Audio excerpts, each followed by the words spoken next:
कोल्हापुर के एक मठ में 34 साल से रह रही हथनी महादेवी इलाज के लिए वनतारा गई और फिर नहीं लौटी।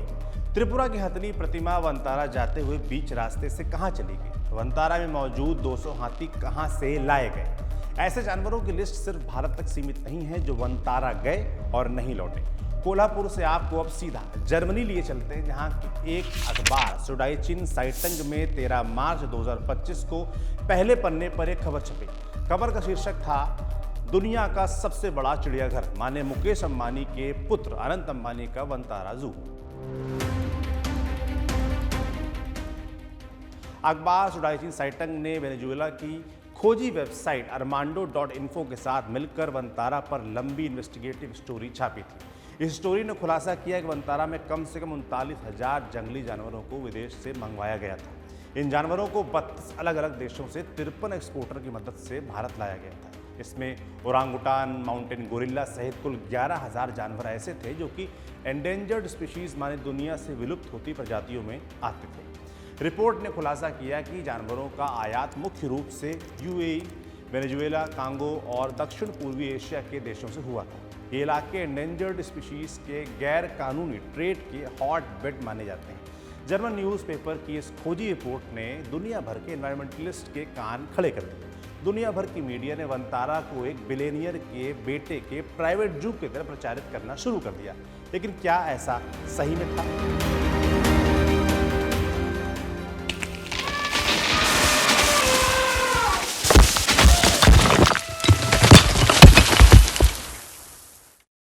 नमस्ते, मेरा नाम है सौरभ और आप देख रहे हैं न्यूज़ पिंच।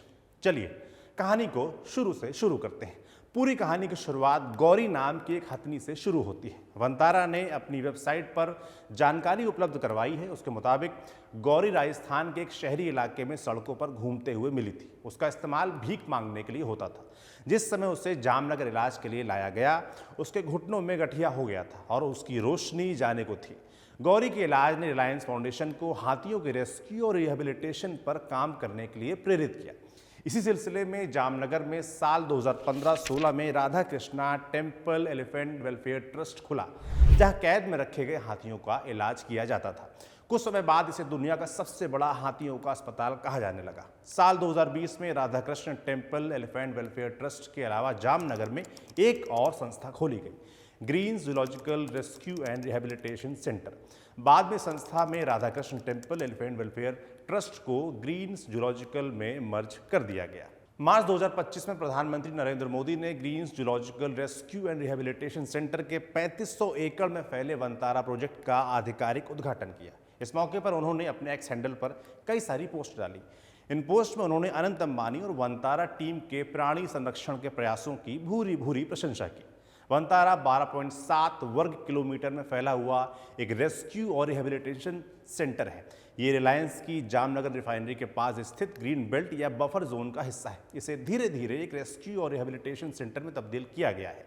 कई जानकार इस पूरे प्रोजेक्ट की लोकेशन पर सवाल खड़ा करते हैं। लंदन से छपने वाले प्रतिष्ठित अखबार द टाइम्स की रिपोर्ट के मुताबिक वनतारा एक ऑयल रिफाइनरी कॉम्प्लेक्स के नज़दीक स्थित है। ये सूखा और गर्म इलाका है।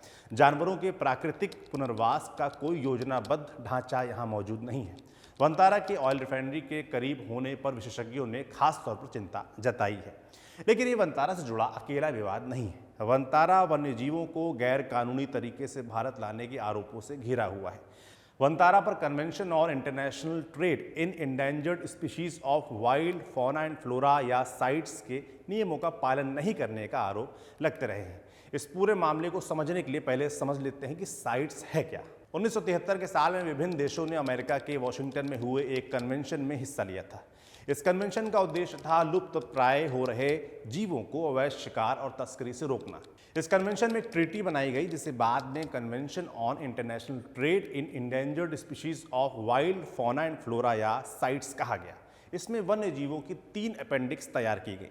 अपेंडिक्स 1 में क्रिटिकली इंडेंजर्ड स्पीशीज को रखा गया। इनके व्यापार पर पूरी तरह से प्रतिबंध लगाया गया। अपेंडिक्स 2 में ऐसे जानवर हैं जो लुप्त होने की कगार पर नहीं है, लेकिन बड़े पैमाने पर उनका व्यापार उनके लुप्त होने का खतरा खड़ा कर सकता है। तीसरी सूची में ऐसे जानवर हैं जो किसी खास देश में लुप्त होने की कगार पर हैं। ऐसी स्थिति में वो देश दूसरे देशों से ऐसी प्रजातियों को बचाने में मदद मांग सकता है। ये तो हुई बात साइट्स की। अब वनतारा पर लगे आरोपों पर चलते हैं। अप्रैल 2025 में अफ्रीका जियोग्राफिक ने एक रिपोर्ट छापी, how DRC's endangered chimpanzees and up in a billionaires Indian जू। इस रिपोर्ट में बताया गया कि अफ्रीकी देश कांगो से 9 चिंपांजी वनतारा लाए गए। वनतारा के आधिकारिक बयान के मुताबिक ये चिंपैंजी कैद में थे और उन्हें रेस्क्यू करके वनतारा लाया गया था। अफ्रीका जियोग्राफिक्स ने वनतारा के इन दावों पर सवाल खड़े किए हैं। इस रिपोर्ट के मुताबिक दिसंबर 2024 और जनवरी 2025 के बीच कांगो में 9 चिंपैंजी को पकड़कर किंशासा जू में भेजा गया। इस पूरी प्रक्रिया में कोई पारदर्शिता नहीं बरती गई। वहां से इन चिंपैंजीज को कैप्टिव का टैग लगाकर भारत के वनतारा भेज दिया गया। चिंपैंजी साइट्स की अपेंडिक्स 1 में दर्ज प्रजाति है, मतलब कि ये क्रिटिकली इंडेंजर्ड स्पीशीज है और इसका ट्रेड पूरी तरह से प्रतिबंधित है। लेकिन चिंपैंजी अकेली ऐसी प्रजाति नहीं है। ओरांगुटान, गोरिल्ला सहित अपेंडिक्स में दर्ज अलग अलग प्रजातियों के 11,000 जानवरों को वनतारा में अवैध रूप से लाए जाने का आरोप लगता रहा है। लेकिन वनतारा पर चल रहे विवाद का एक और सिरा है जो हमें कांगो से कोल्हापुर ले जाता है। कोल्हापुर के नांदड़ी गांव में एक जैन मठ है। नाम है स्वस्ति श्री जिनेश भट्टारक पट्टाचार्य महास्वामी संस्थान। पिछले 34 साल से यहाँ एक हथनी रहती थी, नाम महादेवी। महादेवी इलाके के कई मंदिरों के उत्सव और पूजा में शामिल होती थी। इसका एक धार्मिक और सामाजिक महत्व था। 2024 की जनवरी में महादेवी का इलाज करवाने के लिए उसे वनतारा भेजा गया, लेकिन जब महादेवी महीने भर बाद भी नहीं लौटी तो लोगों का असंतोष बढ़ने लगा। मार्च 2024 में महादेवी को जामनगर भेजे जाने का विरोध शुरू हुआ। ये लोकसभा चुनाव का वक्त था, लिहाजा मामले ने राजनीतिक तूल पकड़ना शुरू कर दिया। मई 2024 में महाराष्ट्र के मुख्यमंत्री देवेंद्र फडणवीस ने इस मामले में हस्तक्षेप किया। उन्होंने वनतारा के अधिकारियों के साथ एक बैठक की। वनतारा ने आश्वासन दिया कि महादेवी का उच्च स्तरीय इलाज चल रहा है। जल्दी वनतारा कोल्हापुर के नंदनी जंगल में एक हाथी रिहैब खोलेगा और महादेवी को वहीं रखा जाएगा। इससे मामला कुछ शांत हुआ, लेकिन स्थानीय लोगों ने महादेवी की वापसी के लिए कोर्ट का रास्ता भी अपना लिया। 16 जुलाई 2025 को बॉम्बे कोर्ट ने महादेवी मामले में दाखिल PIL पर अपना फैसला देते हुए कहा कि महादेवी को उपचार के लिए वनतारा भेजा जाना चाहिए। यह आदेश महादेवी के स्वास्थ्य पर बनी उपसमिति की रिपोर्ट के आधार पर दिया गया था। हाईकोर्ट की तरफ से गठित स्वास्थ्य उपसमिति ने अपनी रिपोर्ट में कहा कि महादेवी को लगातार कटे हुए फर्श पर रहने की वजह से अर्थराइटिस की समस्या हो गई है। इसका एक पैर सड़ रहा है। इसके चलते महादेवी को भारी शारीरिक और मानसिक तनाव से होकर गुजरना पड़ रहा है। सुप्रीम कोर्ट ने भी बॉम्बे हाईकोर्ट के इस फैसले को बरकरार रखा। लेकिन महादेवी अकेली हथनी नहीं थी जिसको वनतारा भेजे जाने का विरोध हुआ हो। इस कहानी का एक सिरा पूर्वोत्तर की तरफ भी जाता है। पूर्वोत्तर के राज्य त्रिपुरा और असम हाथियों के नेचुरल हैबिटेशन है। यहाँ हाथियों का आर्थिक और धार्मिक महत्व रहा है। हाथियों को मंदिरों में पूजा के अलावा लकड़ी ढोने के लिए भी इस्तेमाल किया जाता रहा है। 1996 में सुप्रीम कोर्ट ने हाथियों से लकड़ी ढुलाई पर प्रतिबंध लगा दिया। इसके बाद हाथी और उनके मालिकों की आर्थिक स्थिति चिंताजनक हो गई। महावत अपने हाथियों को पूरी खुराक तक नहीं दे पा रहे। इन स्थितियों को देखते हुए त्रिपुरा हाईकोर्ट ने नवंबर 2022 में हाथियों की देखभाल के लिए हाई पावर्ड कमेटी बनाई। 2023 में सुप्रीम कोर्ट ने त्रिपुरा हाईकोर्ट के फैसले को बरकरार रखते हुए केंद्र सरकार को नए सिरे से एक हाई पावर्ड कमेटी बनाने का निर्देश दिया और इसका दायरा त्रिपुरा से बढ़ाकर देश भर के लिए कर दिया गया। इस कमेटी ने अपनी रिपोर्ट में कहा कि त्रिपुरा और असम से हाथियों को किसी रिहैब में शिफ्ट किया जाए। उस समय राधाकृष्ण टेम्पल एलिफेंट ट्रस्ट सामने आया और पहली बार अरुणाचल से के नमसाई से 26 हाथियों को वनतारा भेजा गया। सुप्रीम कोर्ट की हाई पावर्ड कमेटी की सिफारिश ने वनतारा में हाथियों की शिफ्टिंग के लिए रास्ता खोल दिया। अप्रैल 2023 में अरुणाचल के नमसाई से 25 हाथियों को लेकर 49 गाड़ियों का एक काफिला जामनगर की तरफ रवाना हुआ। इस काफिले को असम के तिनसुकिया में स्थानीय लोगों ने रोक लिया। स्थानीय लोग हाथियों को गुजरात भेजे जाने से खफा थे। आखिरकार पुलिस के हस्तक्षेप से हाथियों को वनतारा के लिए रवाना किया गया। जनवरी 2025 में वनतारा ने प्रेस विज्ञप्ति के जरिए जानकारी दी कि उन्होंने 20 और हाथियों को अरुणाचल प्रदेश से रेस्क्यू किया है। इसी तरह 16 फरवरी 2025 को त्रिपुरा से 12 हाथियों को रेस्क्यू करके वनतारा भेजा जा रहा था। इसमें से एक हथनी प्रतिमा और उसके बछड़े को असम में ट्रांजिट के दौरान रोक लिया गया। वन विभाग के अधिकारियों ने बताया कि प्रतिमा को ओनरशिप के दस्तावेज पूरे नहीं थे। अधिकारियों ने यह भी पाया कि प्रतिमा की स्थिति बहुत खराब थी और वो सफर करने की स्थिति में नहीं थी। इस दौरान कई NGO कार्यकर्ताओं ने वनतारा पर हाथियों की खरीद फरोख्त के आरोप भी लगाए। हालांकि इसके कोई ठोस सबूत नहीं दिए गए। फिलहाल वनतारा में 200 से ज्यादा हाथी हैं जिन्हें देश के अलग अलग हिस्सों से लाया गया है। बड़े पैमाने पर हो रहे हाथियों के स्थानांतरण ने पर्यावरण कार्यकर्ताओं के कान खड़े कर दिए थे। त्रिपुरा की हथनी प्रतिमा की शिफ्टिंग के मामले को आधार बनाकर इस मामले में 2 PIL सुप्रीम कोर्ट में दायर हुई। वकील CR सुकिन और देव शर्मा की तरफ से दायर PIL में वनतारा में बड़े पैमाने पर हाथी और अन्य जानवरों के स्थानांतरण पर संदेह जाहिर किए गए, लेकिन जंगली जानवरों का गलत तरीके से अधिग्रहण वनतारा पर लगा अकेला गंभीर आरोप नहीं है।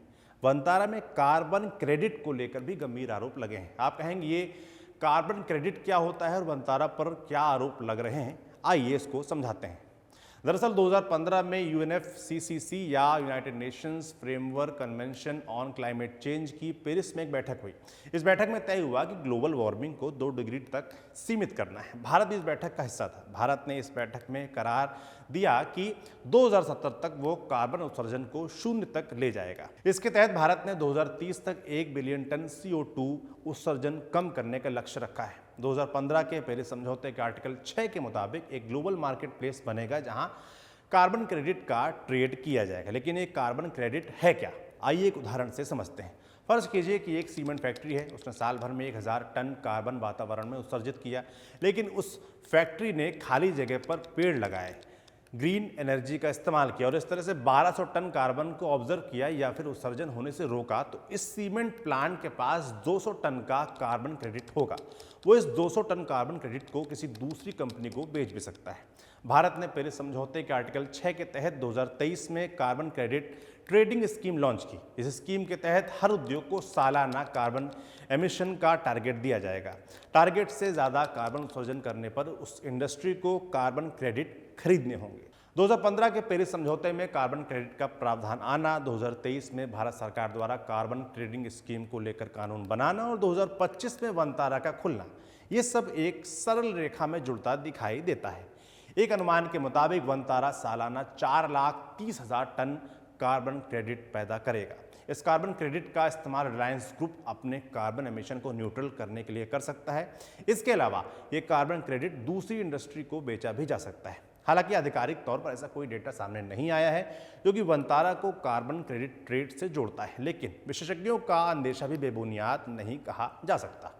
इन सब चीज़ों को मद्देनजर रखते हुए सुप्रीम कोर्ट ने वनतारा के खिलाफ लगी जनहित याचिका पर सुनवाई करते हुए 26 अगस्त को एक स्पेशल इन्वेस्टिगेशन टीम का गठन किया है। कौन कौन है इस टीम में? इस एसआईटी की अध्यक्षता सुप्रीम कोर्ट के पूर्व जज जस्टिस चिलमेश्वर कर रहे हैं। इसके अलावा उत्तराखंड हाई कोर्ट के पूर्व मुख्य न्यायाधीश जस्टिस राघवेंद्र चौहान, मुंबई पुलिस के पूर्व कमिश्नर हेमंत नागरले और एक IRS अधिकारी अनिश गुप्ता इस एसआईटी के सदस्य हैं। किन किन मुद्दों की जांच करेगी एसआईटी? जानवरों के अधिग्रहण और ट्रांसफर में कानूनी प्रक्रिया का पालन हुआ है या नहीं, साइट्स और वाइल्ड लाइफ प्रोटेक्शन एक्ट के तहत बने प्रावधानों का पालन हुआ है या नहीं, क्या वनतारा गलत तरीके से पानी और कार्बन क्रेडिट का इस्तेमाल कर रहा है, क्या वनतारा रिहैब और रेस्क्यू सेंटर की तरह काम कर रहा है या एक महज प्राइवेट जू बनकर रह गया है, जानवरों को स्वास्थ्य के लिए कैसी सुविधाएं मिल रही हैं, क्या वनतारा का इस्तेमाल मनी लॉन्ड्रिंग के लिए हुआ है। एसआईटी को इस मामले में 12 सितंबर तक अपनी रिपोर्ट कोर्ट के सामने पेश करनी है। 15 सितंबर को सुप्रीम कोर्ट इस मामले पर सुनवाई करेगी। वनतारा को जंगली जानवरों के रेस्क्यू और रिहैब के उद्देश्य से खोला गया है। यहाँ बंदी बनाकर रखे गए या रोड दुर्घटना में घायल हुए जानवरों को लाकर उनका इलाज और पुनर्वास होता है, तो इसे एक सराहनीय प्रयास कहा जा सकता है। लेकिन गैर कानूनी तरीके से तस्करी करके क्रिटिकली इंडेंजर्ड स्पीसीज को लाए जाने के आरोप बेहद गंभीर हैं। फिलहाल करोड़ों की लागत और हजारों एकड़ में शुरू हुए वनतारा का भविष्य अधर झूल में है। आपके लिए रिपोर्ट विस्तार से लाए थे हमारे साथी विनय सुल्तान। कैमरे के पीछे मेरे साथ हैं मेरे साथी मोहित। ऐसी और रिपोर्ट्स के लिए आप देखते रहिए न्यूज़ पिंच।